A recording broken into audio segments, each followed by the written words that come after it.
এক সময় মুসলমানরাই ছিল পৃথিবীর নেতৃত্বে। জ্ঞান, বিজ্ঞান, ন্যায় বিচার ও চরিত্র ছিল তাদের শ্রেষ্ঠত্ব।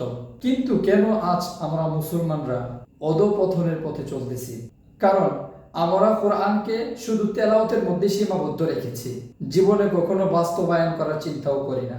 আমরা আমাদের ঐক্য হারিয়ে ফেলেছি।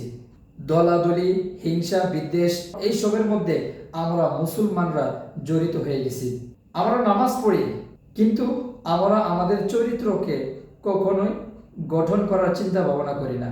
আমরা সর্বদাই অন্যের দোষ খোঁজা নিয়ে ব্যস্ত থাকি, কিন্তু কখনোই নিজের ভুলগুলোকে সংশোধন করার চিন্তা করি না। আল্লাহ তাআলা বলেন, নিশ্চয়ই আল্লাহ তাআলা কোনো জাতির অবস্থান পরিবর্তন করে দেন না যতক্ষণ না তারা নিজেদের অবস্থান পরিবর্তন করে। তাই আমাদের পুনর্জাগরণের পথ একটাই, কোরআন সুন্নাহর দিকে ফিরে আসা, জ্ঞান অর্জন করা এবং নিজেদেরকে সংশোধন করা।